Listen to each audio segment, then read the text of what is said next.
السلام علیکم بھائی جان، کیا سین ہے بھائی؟ چکر یہ ہے کہ 15 فروری کو جسٹس جواد کے حکم سے شروع ہونے والا جو فیاسکو تھا وہ بالآخر آج پایہ تکمیل کو پہنچ گیا۔ جسٹس جواد جو انسداد دہشت گردی عدالت کے معزز جج ہیں اسلام آباد میں، انہوں نے عمران خان کی الیکشن جو کمیشن ہے اس کے باہر احتجاج پہ اور جو شور شرابہ خون خرابہ انہوں نے کیا تھا اس پر، خون خرابہ ناٹ ان لٹرل سینس لیکن جو ہنگامے اور یہ وہ، اس کے چکر میں عمران خان صاحب کی جو درخواست ضمانت تھی وہ رد کر دی تھی اور ان کا استثناء بھی ختم کر دیا تھا۔ اس فیصلے کے خلاف پہنچی پی ٹی آئی بھاگتی دوڑتی ہانپتی کانپتی، پکڑیو روکیو بھاگیو جانے نہ پائے کرتی ہوئی، اور شام سے پہلے پہلے انہوں نے ہائی کورٹ میں درخواست یعنی نظر ثانی کی درخواست ڈال دی، اور حفاظتی جو ایک ضمانت ہوتی ہے کہ بھئی ہم یہاں سے گزریں گے تو ہم یہاں کی پولیس کو آرڈر کر دیں گے ہمیں گرفتار نہ کرے۔ یہ سین ہوا بھئی۔ اب چکر یہ تھا کہ جسٹس طارق سلیم صاحب نے جو ہے وہ عمران خان کو پیش ہونے کا حکم دیا، عمران خان پیش نہیں ہوئے، پھر انہوں نے 8 بجے کہا کہ بھائی بندہ 8 بجے میرے کو ہونا ہی ہونا، پھر بھی عمران خان نہیں آئے۔ یہ کہانی چلتے چلتے تو بالآخر آج جو ہے وہ عمران خان عدالت میں پیش ہو گئے، اور جو عدالت کے آج کا سین تھا وہ، ابے بند ہو جا، کیا چاہ رہا ہے، کیا چاہ رہا ہے، کیا چاہ رہا ہے، بند ہو جا بھائی۔ ہاں سوری، گانا ہی ایسا ہے وہ، اب کبھی سن لیتے ہیں تو خیر۔ تو بھائی جان آج کی جو عدالتی کاروائی، ابے بھائی بند ہو جا یار، کیا تو پھر چل گیا؟ Sorry sorry sorry sorry sorry sorry, اچھا تو کہاں تھے؟ ہاں، بالآخر آج عمران خان صاحب جو ہے وہ عدالت میں پیش ہو گئے، اور عدالت میں انہیں دیکھتے ہی، ابے بھائی معاف کر دے، نہیں کر رہا بھائی، میں یہ بات ہی نہیں کر رہا۔ نہیں بھائی جان یہ بات میں نہیں کر سکتا، میں بہت چھوٹے ہاتھ پیر ہیں، میں چھوٹا سا ہاتھ ہے، ٹوٹ جائے گا تو پھر میں کہاں جاؤں گا؟ کوئی اور بات کر لیتے ہیں۔ چکر یہ بھائی کہ ٹویٹر پہ ویکینڈ پہ تو ویسے ہی ظاہر ہے پوری قوم تو ہماری ویک ڈیز میں بھی فارغ ہوتی ہے، تو ویکینڈ پہ وہ ڈبل فارغ ہوتی ہے، تو بڑا ٹھیک ٹھاک گھمسان کا رن پڑا رہا، اور یہ مقبول جان کی چنگی چھترول لترول کی ہے اپنے جسٹس شوکت عزیز صاحب نے، جسٹس ریٹائرڈ شوکت عزیز صدیقی صاحب نے۔ اور صحیح بات یہ ہے کہ نانی یاد دلا دی، اوریا کو بھگو بھگو کے انہوں نے مارا ہے، اور یقین کریں کہ وہ اگر تماچا اوریا مقبول کے رخسار پہ لگتا نا تو اس کا اتنا مزہ نہیں آتا جو الفاظ کی کاٹھ جسٹس ریٹائرڈ شوکت عزیز صاحب نے استعمال کیا ہے۔ دیکھ سکتے ہیں آپ اپنی اسکرین پہ کہ خامہ خان جو ہے وہ اوریا مقبول جو ہے پھپھا بن کے پہنچے گئے، واہ واہ واہ بھائی واہ، کمال ہو گیا۔ اور وہیں پر جو ہے شوکت عزیز صاحب نے جو ہے وہ آئینہ دکھایا، گھٹیا آدمی ہے سالہ یہ اوریا مقبول جان، اس بغیرت کے ساتھ تو اس سے بھی برا ہونا چاہیے۔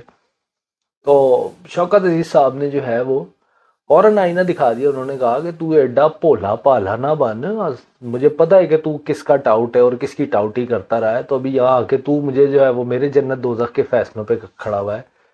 جو جس چیز سے میں سب سے زیادہ جسٹس شوکت عزیز صدیقی کے متاثر ہوا کہ آپ یہ دیکھیں کہ اپنے ایک مخصوص نظریات، جو رائٹسٹ نظریات ہیں شوکت عزیز صاحب کے، یہ کسی سے ڈھکی چھپی بات نہیں ہے، وہ ہونے کے باوجود اور رائٹ اور لیفٹ کی لڑائی میں ہمیشہ عاصمہ جہانگیر لیفٹ کا آئیکن ہونے کے باوجود انہوں نے اتنا خیال کیا۔ یہ ایک اچھے آدمی کی جو پہچان ہوتی ہے وہ یہ ہوتی ہے کہ وہ اپنے مخالف کی جو اچھائیاں ہوتی ہیں وہ انہیں رد نہیں کرتا۔ ہاں وہ ان سے اختلاف کر لے گا، لیکن وہ ان کے نظریات سے اختلاف کرے گا لیکن ان کی اچھائیوں کو کبھی رد نہیں کرے گا، اور بالکل یہی کام جسٹس شوکت عزیز صدیقی نے کیا۔ ایک چھوٹے آدمی کا کیا ہوتا ہے کہ جب اس کو آئینہ دکھایا جاتا ہے تو وہ فوراً جو ہے وہ ذاتیات پہ حملہ آور ہو جاتا ہے، جو اس کیس میں ہمیں معلوم ہوا ہے۔ اور آپ دیکھ لیں کہ اوریا مقبول نے یہی بالکل ایگزیکٹلی یہی حرکت کی کہ جب جسٹس شوکت عزیز صدیقی نے دیا چمبا ملا کے تو دوسری ویڈیو جو ٹویٹر پہ ٹھیک ٹھاک چلتی رہی اس میں شاید خاقان عباسی صاحب نظر آئے کہ وہ کراچی کے دورے پہ ہے، اور کراچی پریس کلب کے باہر ماما قدیر کا جو کیمپ ہے جس میں کہ لاپتہ بلوچ نوجوان اور جوانوں کی تصاویر لگی ہوئی ہیں، وہاں پر گئے ہیں، وزٹ کیا ہے، رسمیہ ایک وزٹ انہوں نے کیا، بس سلام دعا خیریت عافیت پوچھی، دوا کی، یقین دہانی کرائی، چلتے بنے۔ اس سے ایسے وزٹ کرنے سے نا میرا خیال یہ ہے کہ بہتر یہ ہوتا ہے کہ آپ ویڈیو دیکھیں پہلے پھر فیصلہ کر لیں.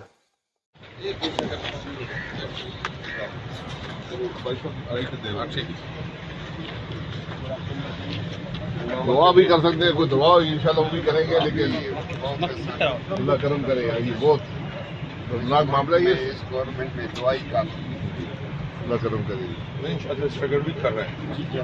نہیں میں لمبی بات ہے میرا. 10 فلائٹ رننگ اجازت ہے جی, نہیں اندر کو کراچی فی الحال مہمان جی سر. میرا خیال یہ ہے کہ ایسی اس قسم کے مطلب وزٹ کرنے سے بہت بہت بہتر یہ ہوتا ہے کہ آپ جائیں ہی نہیں, سرے سے ہی نہ جائیں. اگر آپ کوئی کام کر رہے ہیں بس ٹھیک ہے آپ کریں, اللہ مالک ہے, خیر خیریت ہے, کوئی ایسی بات نہیں ہے. لیکن اب آپ سوچ سکتے ہیں کہ اس ضعیف آدمی کے بیچارہ جو ہمارے دیکھتے ہی دیکھتے جس کے کالے بال جو ہے وہ سفیدی میں تبدیل ہو گئے اور وہ اتنے عرصے سے وہاں بیٹھا ہوا ہے, اپنے لوگوں کو ڈھونڈتا پھر رہا ہے, کوئی اس کا پرسان حال نہیں ہے, کوئی پوچھنے والا نہیں ہے. لیکن بس افسوس ہی افسوس ہے جی. افسوس کے ساتھ ساتھ جو ہے وہ ایک امید کی کرن بھی جاگی ہے, اور وہ امید کی کرن میں تو حیران رہ گیا ہوں. سینیٹر مشتاق احمد خان ایسی گھن اور گرج کے ساتھ وہ اس وقت قومی اسمبلی میں بات کرتے ہیں کہ بندہ حیران رہ جاتا ہے. یعنی آپ یوں سمجھ لیں کہ 300 قومی اسمبلی کے ممبران کا ایوان ہے, اور یعنی 300 لوگ ہوتے ہیں نا تقریباً پاکستانی قومی اسمبلی میں, اور پھر سینیٹر ہوتے ہیں تقریباً میرا خیال 60 ہے کچھ جتنے بھی ہوتے ہیں سینیٹرز. ان 350 عوامی نمائندوں کے اندر ایک آدمی ہے جو مسلسل مسلسل مسلسل عوامی مسائل کے اوپر آواز بھی اٹھا رہا ہے اور بات بھی کر رہا ہے. اس کا نام ہے مشتاق خان.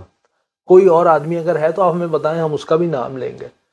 مشتاق خان صاحب نے جو ہے وہ جرنیلوں, بیوروکریٹس اور ججز کو رگڑا ہے, اور ٹھیک ٹھاک رگڑا. انہوں نے کہا بھائی یہ مطلب ملک کا دیوالہ نکل گیا, اور ان لوگوں کی آپ پینشنیں دیکھیں, لاکھوں میں پینشنیں ملتی ہیں, ان کو آپ مالی تک جو ہے وہ سرکاری خزانے سے دیتے ہیں, آپ ان کو جو ہے وہ گاڑیوں کے, فیول کے, اس کے اس کے, بجلی کے, نہ جانے کیا کیا جو ہے وہ آپ چیزیں ان کو فراہم کرتے ہیں, پرووائڈ کرتے ہیں. کہ ایک کلب بنایا ہوا ہے انہوں نے اور سرکاری کھاتے پہ یہ پل رہے ہیں, اور ان لوگوں کو ان سب عیاشیوں کو, ان سب چیزوں کو بند ہونا چاہیے. اور میں سمجھتا ہوں کہ بالکل درست انہوں نے کہا ہے. سنیے کیا فرما رہے ہیں مشتاق احمد خان صاحب. یہ جو ججز جرنیل ہیں, بیوروکریٹس ہیں اور پارلیمنٹیرینز ہیں, آپ ان کی مراد ختم کریں ان کی مراد. 60 بلٹ پروف گاڑیاں یہ صرف کیبنٹ استعمال کر رہی ہیں, جو ججز اور جرنیل اور صرف بیوروکریسی استعمال کرتی ہے وہ اس کے علاوہ ہیں. اتنی بڑی بڑی لینڈ کروزروں میں وزراء گھومتے ہیں جو ایک ٹرک جتنی فیول استعمال کر رہا ہے. یہ اس غریب ملک کی پیسوں کے اوپر عیش و عشرت اور شاخرچیاں نہیں ہیں. مسٹر چیئرمین, یہ میرے سامنے ایک ریٹائرڈ جج کی یہ پینشن کی تفصیل ہے. 10 لاکھ روپے ماہانہ پینشن, 3000 روپے ٹیلی فون کال مفت, 2000 یونٹ بجلی مفت, 300 لیٹر پیٹرول مفت. یہ کیا ہے؟ یہ اشرافیہ کے عشرت یہ ختم کرنا ہوگا مسٹر چیئرمین. اس پروٹوکول کلچر کو جب تک اس کو آپ ختم نہیں کریں گے پاکستان ترقی نہیں کرے گا. 1.5 لاکھ سرکاری گاڑیاں پاکستان میں مفت پیٹرول استعمال کر رہی ہے. سرکاری گاڑیوں پر, مراد پر, ٹی اے ڈی اے پر 1 یونٹ بجلی, 1 یونٹ گیس, 1 لیٹر پیٹرول کسی کو بھی مفت نہیں ملنا چاہیے. میں وزیر اعظم صاحب سے پوچھتا ہوں, ایک پاکستانی امریکہ میں اردوغان کو اور ترکی کو $30 ملین دے رہے, آپ کو کیوں نہیں دے رہا؟ اس لیے کہ آپ کے اوپر اعتماد نہیں ہے, ٹرسٹ ڈیفیسٹ ہے. آپ کو کوئی پیسہ, اپنے پاکستانی آپ کو پیسہ دینے کے لیے تیار نہیں ہے. بدترین قسم کی مہنگائی ہے. 400 اشیاء جو غریب عوام استعمال کر رہے ہیں ان کی قیمتیں پیٹرول اور ڈیزل کی قیمتوں سے جڑی ہوئی ہیں.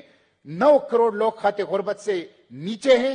انہی کے اوپر ناکام حکومت, پی ڈی ایم کی فیلڈ حکومت, ناکام حکومت ان غریبوں کے اوپر مزید مہنگائی کے قرضے ڈال رہی ہے. یہ عوام کے جیبوں کے اوپر ڈاکہ ہے, کے جیبوں کے اوپر ڈاکہ ہے. یہ معاشی دہشت گردی ہے, سنگ دلی ہے, بے رحمی ہے. مسٹر چیئرمین, میں حکومت سے پوچھتا ہوں, ان کو جب سے یہ حکومت آئی ہے بالخصوص ان کو مہنگائی کے علاوہ کوئی اور کام آتا ہے؟ قیمتیں ضروریاتی زندگی کی قیمتیں بڑھانے کے علاوہ اس حکومت کو مسٹر چیئرمین کوئی اور کام آتا ہے؟ تو مشتاق خان صاحب کی گھن گرج آپ نے سنی اور دل کو ایک طریقے کی سمجھ لیں کہ سکون بھی ملتا ہے کہ یار چلو اس اندھے اور بہروں کے معاشرے میں کوئی ایک کاڑا ایسا تو ہے جو ہمیں دیکھ سکتا ہے، اپنی حقلی زبان سے ہمارے حق کے لیے آواز اٹھا سکتا ہے۔ لیکن عوام نے ہمیں پتہ ہے واپس جا کے انتخابات میں پھر جا کے پی ٹی آئی کو ووٹ دے دینا ہے، جس نے پی ٹی آئی کو نہیں دینا اس نے نون لیگ کو ووٹ دے دینا ہے، اور جس نے ان دونوں کو نہیں دینا اس نے پیپلز پارٹی کو ووٹ دے دینا ہے۔ اگر آپ جماعت اسلامی کو اس لائق نہیں سمجھتے تو اب آدمی اس میں کیا کہہ سکتا ہے؟ ساری غلطی ظاہر ہے، گناہ قصور سب کچھ جماعت اسلامی کا ہے جو آپ کا ووٹ نہیں لے پاتی، ورنہ آپ تو ہر دفعہ ہی کوشش کرتے ہیں کہ اپنا ووٹ مسلم لیگ نون یا پیپلز پارٹی کو دیں، لیکن جماعت اسلامی آپ سے ووٹ ہی نہیں لے پاتی۔ یہ تو ظاہر ہے پھر اب یہی کہنا بنتا ہے نا، اور اس کے علاوہ آدمی کیا کہے؟ اگر آپ ایک ایماندار آدمی کو نہیں پہچان سکتے، ایک عوام ہماری ایک ایماندار آدمی کو، ایک ایسے آدمی کو جو ٹرانسپیرنٹ ہے، جس پہ کرپشن کا کوئی الزام نہیں ہے، جو سیلاب میں، زلزلے میں، کورونا میں، کوئی قدرتی آفت آ جائے، کوئی پریشانی مسئلہ بن جائے، اس کے اندر سب سے آگے ہوتے ہیں، اگر عوام ان لوگوں کو آئیڈینٹیفائی نہیں کر سکتی تو پھر یہ ظاہر سی بات ہے کہ یہ سارا قصور عوام کا نہیں ہے، بلکہ یہ اس پارٹی کا ہے کہ جسے عوام آئیڈینٹیفائی نہیں کر سکتی۔ یہی پھر کہنا بنتا ہے، اور آدمی اس میں کیا کہے۔ آگے چلتے ہیں جی۔ خواجہ آصف صاحب نے بڑی کمال کی دعا کرائی ہے، اور اسی دعا پہ آج کا یہ مختصر سا ویڈیو ختم بھی کریں گے، اور سنیں خواجہ صاحب کیا فرما رہے ہیں۔ یہ دیکھیں مورل سٹینڈرڈ آپ دیکھیں، آپ نے ابھی بات کی تھی کہ انہوں نے کہا آپ رول ماڈل ہیں عمران خان۔ جی جج صاحب نے فرمایا سو تو دعا ہے، آپ بھی دعا کریں۔ میں دونوں ہاتھ اٹھا کے کہتے ہیں کہ اگر وہ رول ماڈل ہیں تو ان کے جو آل اولاد جو ہے وہ اس رول ماڈل کے مطابق نکلے، دعا کرتے ہیں نا۔ پھر اس میں اگر وہ اتنا امپریسڈ ہیں ان کے ساتھ تو آپ میری اور آپ کی دعائیں ان کے ساتھ ہونی چاہیے کہ انہوں نے آل اولاد جڑی یہ عمران خان وانگر نکلے، نہ چار چاند لائے انہوں نے جڑائے گئے۔ واقعی میں یہ بڑی پیاری بات کی ہے خواجہ صاحب نے کہ بھئی اگر آپ عمران خان صاحب کو رول ماڈل سمجھتے ہیں تو اللہ تعالیٰ سے ہماری بھی یہی دعا ہے جج صاحب کہ آپ کی آل اولاد اور ان کی آل اولاد کو عمران خان جیسی اٹھان دے، عمران خان جیسی شخصیت دے، عمران خان جیسی حرکتوں سے ان کی زندگی کو رنگ دے۔ پتہ نہیں ہے یہ دعا ہے یا بد دعا ہے، یہ تو جج صاحب آپ بہتر جانتے ہوں گے، لیکن چونکہ آپ عمران خان کو ہماری آل اولاد کے لیے رول ماڈل بنا رہے تو ہم نے سوچا کہ چلے پہلے اس رول ماڈل کو آپ کے حق میں تو اس کے لیے دعا کر لیں۔ باقی ہم تو اللہ تعالیٰ سے دعا کرتے ہیں کہ جس کی امت میں نبی اکرم صلی اللہ علیہ وسلم ہمیں اٹھایا ہے اللہ کی ذات نے، انہی کی سیرت پہ چلنے کی ہماری آل اولاد کو توفیق دے اور اس قابل بنائے۔ ویڈیو آپ نے دیکھی، پسند آئے تو لائک، شیئر اور سبسکرائب ضرور کیجئے گا۔ اگلی ویڈیو تک کے لیے اللہ نگہبان۔